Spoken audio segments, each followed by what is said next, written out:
How can God answer a prayer in which you're asking Him something that He has already given you? परमेश्वर किस तरह से उस प्रार्थना का उत्तर दे जिसमें आप वो मांग रहे हैं जो वो पहले ही आपको दे चुका है. So to pray that God would bless you more is a prayer of unbelief. तो ये प्रार्थना करना कि प्रभु आपको और आशीष दे, ये अविश्वास की प्रार्थना है. Please, spiritual blessing. पर बहुत से लोग फिर ये कहते हैं कि पास्टर देखिए यहाँ पर शारीरिक आशीषें नहीं लिखी हैं, केवल आत्मिक आशीषें ही लिखी हैं. They don't understand one thing. क्योंकि वो एक बात नहीं समझते That the blessing isn't physical. कि आशीष शारीरिक नहीं है, Blessing is spiritual. आशीष आत्मिक है. When God blessed Adam जब परमेश्वर ने आदम को and आशीष दी Eve, और हवा को आशीष दी, what physical thing He gave them? क्या शारीरिक दिया उनको साथ में? Nothing. कुछ नहीं. What Apostle Paul is saying is, पौलुस प्रेरित ये कह रहे हैं spiritual realm is the parent realm. आत्मिक दुनिया जो है वो जन्म देने वाली दुनिया है. And what God has done is, God has blessed you with the source realm, and the spiritual blessing, what they do is they empower you so that you will walk here on this earth in dominion and victory. परमेश्वर ये कह रहा है कि उसने आपको उस जन्म देने वाली दुनिया में वो आशीष दे दी है जहां से आप इस दिखाई देने वाली दुनिया को बदल सकते हैं. When God called Abraham, He said, I will bless you and make you a blessing for nations. What did God give him? A job? A flat? A car? A stock market company? जब परमेश्वर ने Abraham से कहा था कि मैं तुझे आशीष दूंगा और देशों के लिए आशीष का कारण बनाऊंगा, तो परमेश्वर ने अब्राहम को क्या दिया था? एक घर दिया था, बंगला दिया था, गाड़ी दी थी, स्टॉक मार्केट कंपनी दी थी, क्या दिया था? God gave him spiritual blessing. परमेश्वर ने अब्राहम को आत्मिक आशीष दी. That spiritual blessing empowered him that he became very rich financially. और उस आत्मिक आशीष ने उसको ये क्षमता दी कि वो शारीरिक रूप से बहुत धनी बन गया. The day you start to walk under the blessing, जिस दिन आप आशीष के नीचे चलना शुरू हो गए, you will never know what lack means. आपको पता ही नहीं रहेगा कि कमी घटी होती क्या है. Amen. Now, even though we all agreed that we are blessed with every spiritual blessing in the heavenly places, हालांकि हम सब इस बात में सहमत हैं कि हर प्रकार की आत्मिक आशीष हमें मिल चुकी है. just because it is written does not mean you're walking in the blessing. सिर्फ इसलिए क्योंकि ऐसा लिखा है, इसका ये अर्थ नहीं होगा कि हम उसमें जिएंगे. Just because God has given it to you does not mean that you have received it. सिर्फ इसलिए कि परमेश्वर ने वो आपको दे दिया, इसका ये अर्थ नहीं कि आपने उसको ले लिया है. Okay, put Joshua 18, chapter 18, verses 2 and 3. I want to show you something. यहोशू 18 उसका 2 और 3 देखते हैं. Hallelujah, praise God, praise God. So Joshua calls the children of Israel, and Joshua says, but there remain among the children of Israel 7 tribes which had not yet received their inheritance. तो यहोशू इजराइलियों को बुलाता है और कहता है तुम Their inheritance. 12 में से 7 गोत्र थे जिनको अभी भी उनकी विरासत नहीं मिली थी.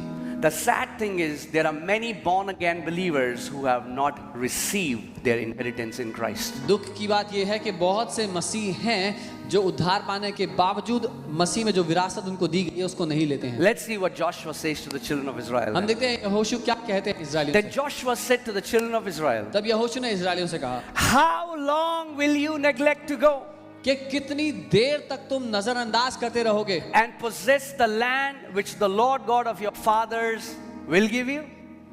कि जाओ और कब्जा कर लो उस भूमि पर जो तुम्हारा परमेश्वर तुम्हें देगा. लिखा है क्या? Now tell me one thing. एक बात बताओ. Joshua does not pray to God, God, why don't you give inheritance to these 7 tribes? यहोशू परमेश्वर से प्रार्थना नहीं करा, परमेश्वर क्यों नहीं देते इन 7 गोत्रों को उनकी विरासत. Joshua speaks to those 7 tribes and he says, how long you will neglect and not possess what belongs to you? यहोशू उन 7 गोत्रों से बात करके कहता है कितनी देर तक तुम नजरअंदाज करोगे और कब्जा नहीं करोगे जो उसने दिया है. 5 tribes had possessed it, 7 had not. 5 गोत्र कब्जा कर चुके थे, 7 ने नहीं किया था. No blessing will fall on your lap. कोई आशीष आपकी गोद में आकर नहीं गिरेगी. what God freely gives by grace, you have to possess it by faith. जो परमेश्वर मुफ्त में अनुग्रह से देता है, आपको वो विश्वास से ग्रहण करना पड़ता है। Amen. Joshua is saying, how long? यहोशू कह रहा है कितनी देर, How long will you neglect? कितनी देर तक नजरअंदाज करोगे? There are many born again believers that are ignorant of what belongs to them in Christ Jesus. बहुत से नया जन्म पाए हुए विश्वासी हैं जो अनजान हैं उन आशीषों के लिए जो परमेश्वर उनको दे रही है। They have much more faith in curses rather than blessings. उनका कई ज्यादा भरोसा श्रापों पर है उस आशीष को छोड़ के जो परमेश्वर दे चुका है। The Bible says a curse can go down to third or fourth generation, but blessing goes down till 1,000 generations. Bible कहती है एक श्राप तीसरी या चौथी पीढ़ी तक जाता है, लेकिन एक आशीष हजारों पीढ़ियों तक जाती है। Amen. Amen. But there is good news for us. लेकिन हमारे लिए बहुत अच्छी खबर है। Galatians 3:13 says that Christ became curse for us because it is written, He is cursed who is hanged on a tree. गलातियों 3 उसका 13 वचन कहता है मसीह हमारे लिए श्रापित बन गया क्योंकि लिखा है जो कोई काठ पर चढ़ाया जाए, पेड़ पर चढ़ाया जाए वो श्रापित है। Okay, look at me, church. You know what is the biggest problem of Christians? मसीहों की सबसे बड़ी दिक्कत क्या है पता है? They don't believe the written word. कि वो लिखित वचन पर भरोसा नहीं करते। We would rather believe a famous teaching, हम एक लोकप्रिय शिक्षा पर भरोसा कर लेंगे, or we will see that a famous preacher is preaching something. या देखेंगे एक बहुत लोकप्रिय प्रचारक आए हैं और वो कुछ बता रहे हैं, We will gulp it उसको खा लेंगे without checking what the scriptures say. बिना परखे हुए कि वचन उस बारे में क्या कहता है। Let's read it together, shall we? साथ में पढ़ सकते हैं हम? Okay. Christ will redeem us one day from the curse of the law. मसीह एक दिन हमें छुटकारा देगा व्यवस्था के श्राप से। Okay, Christ will redeem us when we fast and pray for 40 days. ठीक है, मसीह हमें छुटकारा तब देगा जब हम 40 दिन का उपवास प्रार्थना करेंगे। Okay, Christ will redeem us when we will go to a deliverance ministry and they will cast out all our demons and break all our curses, and then Christ will redeem us. चलो ठीक है, मसीह हमें तब छुटकारा देगा जब हम किसी डिलीवरेंस मिनिस्ट्री में जाएंगे, वो सारे हमारी दुष्टात्मा निकालेंगे, सारे श्राप The तोड़ेंगे। word declares Christ has redeemed us. वचन ये घोषणा करता है कि मसीह ने हमें छुटकारा दे दिया है। We already are redeemed from the curse of the law. हम पहले ही व्यवस्था के श्राप से छुटकारा पा चुके हैं। Amen. Amen. If you are redeemed, why would you want to go back to that pit and say, Pastor, I am cursed? और अगर आप छुटकारा पा ही चुके हैं तो मैं पूछता हूं क्यों वापस उस गड्ढे में जाकर कहते हो पास्टर मुझ पर श्राप है। It just broke my heart. One time a Sardar family got saved. और मेरा दिल टूट गया इस बात से। एक बार एक सरदार फैमिली ने प्रभु को जाना, And she called me. They used to live in Noida. वो नोएडा में रहते थे, उन्होंने मुझे कॉल किया। They said, Pastor, can you come home? उन्होंने कहा पास्टर आप घर आ सकते हैं। And that time we were only 20-30 people, so और हम केवल 20-30 लोग थे उस समय, going home was possible. तो घर जाना संभव था।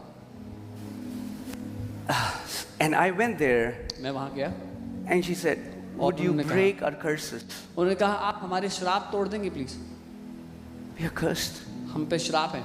I said, who told you you are मैंने cursed? कहा आपको किसने कहा आप पे श्राप है?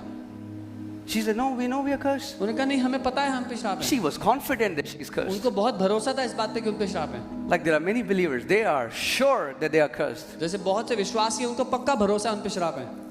You know why? पता है क्यों? Because we don't believe the written word. क्योंकि हम लिखित वचन को नहीं मानते। You know, Jesus loved prostitutes, tax collectors, sinners. यीशु ने प्रेम किया पापियों से, चुंगी लेने वालों से, वैश्याओं से। He only got upset with two kind of people. वो सिर्फ दो तरह के लोगों से नाराज हुआ। One, religious Pharisees, पहला धार्मिक फरीसी लोगों से, and second, unbelieving ones. दूसरा विश्वास ना करने वालों से।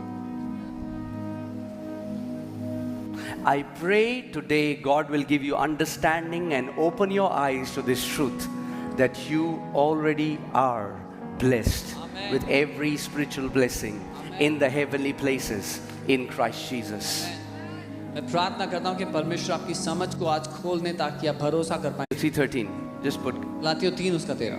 Christ has redeemed us. Okay, from us put me. Let's personalize it. यहाँ पर हमें की जगह मुझे कर लीजिए. Ready? All right. Christ has redeemed me from the curse of the law. How has he redeemed you? मसीह ने मुझे व्यवस्था के श्राप से छुड़ा लिया है. कैसे छुड़ाया है? Because he became a curse. क्योंकि वो खुद श्रापित बन गया. All right. Having become a curse for me. मेरे लिए वो खुद श्राप बन गया.